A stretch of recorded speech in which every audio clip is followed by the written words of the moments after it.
अस्सलाम वालेकुम viewers, welcome back to your biology lecture series. आप देख रहे हैं मेरा YouTube channel Mariam Zahoor official. Don't forget to subscribe my channel and press the bell icon. आज के लेक्चर में हम पढ़ेंगे सिग्निफिकेंस ऑफ माइटोसिस, यानी जो हमने माइटोसिस का प्रोसेस पढ़ा था उसकी अहमियत देखनी है हमने। तो कभी आपने ये सोचा है कि आपकी बॉडी पे जो भी इंजरी होती है वो खुद ब खुद ठीक हो जाती है, आपके ज़ख्म वगैरह खुद ब खुद भर जाते हैं? ये सब कुछ माइटोसिस की ही बदौलत है। तो सबसे पहले देख लेते हैं माइटोसिस क्या होती है। Mitosis is a type of cell division that results in two genetically identical daughter cells from one parent cell. एक पेरेंट सेल से उसी तरह के दो सेल्स का बन जाना कहलाता है माइटोसिस। अगर इसकी सिग्निफिकेंस की बात की जाए तो सबसे पहले ग्रोथ में हेल्प आउट करता है। ये ग्रोथ में कैसे हेल्प आउट करता है? लाइक अगर हमारी बॉडी है तो वो एज के साथ साथ ग्रो कर रही है, तो क्योंकि हमारी बॉडी सेल से मिलके बनी है तो सेल भी ग्रो करेंगे। ऑब्वियसली अगर हमारी बॉडी ग्रो करेगी तो हमारी बॉडी जब ग्रो करती है तो उसके अंदर सेल भी ग्रो करते हैं, तो हमारे सेल का साइज़ में बढ़ना और अपनी तादाद में बढ़ना, ये सब कुछ माइटोसिस की वजह से है। उसके बाद है सेल रिप्लेसमेंट। सेल रिप्लेसमेंट का मतलब है कि एक सेल की जगह पर दूसरे सेल का आ जाना। कभी आपने नोट किया है कि हमारी बॉडी में हज़ारों की तादाद में सेल जो हैं वो डेड होते हैं, यानी डेली बेसिस पे हमारे सेल्स डेड होते हैं। लाइक स्किन सेल्स हैं, जब भी हम हाथ धोते हैं तो हमारे जो सेल्स हैं वो डेड सेल रिमूव हो जाते हैं।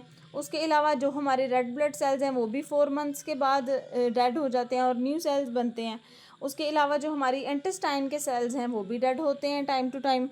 तो हमारी बॉडी में जब सेल डेड होते हैं तो अगर इसी तरह सेल की डेथ होती रहे तो हमारी बॉडी की भी डेथ हो जाएगी, लेकिन माइटोसिस की वजह से हमारी डेथ नहीं होती। अगर हमारी बॉडी में कोई डेथ होती है सेल की तो उसकी जगह पर न्यू सेल्स बन जाते हैं।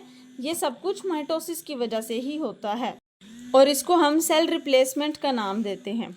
उसके बाद आता है रीजनरेशन।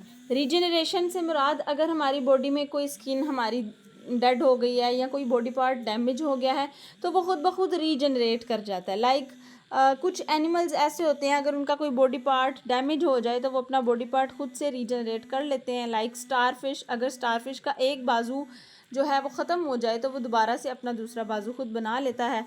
इसी तरह हमारी स्किन है, अगर डैमेज हो जाए या इंजर्ड हो जाए तो दोबारा से नई स्किन ऊपर आ जाती है। इसी तरह हमारे लीवर के सेल्स हैं, अगर डैमेज हो जाए तो न्यू सेल्स भी बन जाते हैं। ये सब कुछ होता है माइटोसिस की वजह से।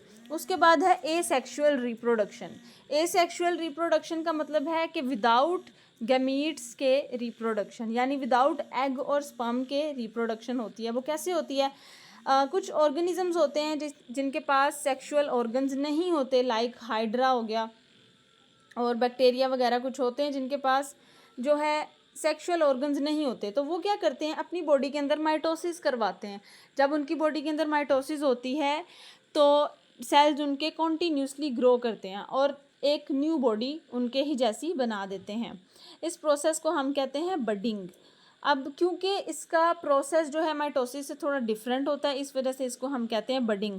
अब बडिंग में होता क्या है, जैसे हाइड्रा की बॉडी है, इसके अंदर क्या होगा, एक छोटा सा बड बनेगा, यानी एक छोटा सा एक्सटर्नल बड बनेगा बॉडी के ऊपर, और वो बड अंदर से फुली ग्रोथ करेगा सेल की। उसके अंदर सेल की तादाद जो है बहुत ज़्यादा बढ़ जाती है।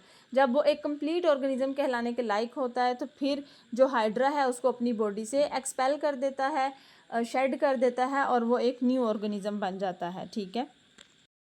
और अगर हमारी बॉडी में माइटोसिस ठीक ना हो तो कैंसर भी हो सकता है। वीडियो अच्छी लगे तो वीडियो को लाइक करें, शेयर करें और मेरे चैनल को सब्सक्राइब करें। Thank you.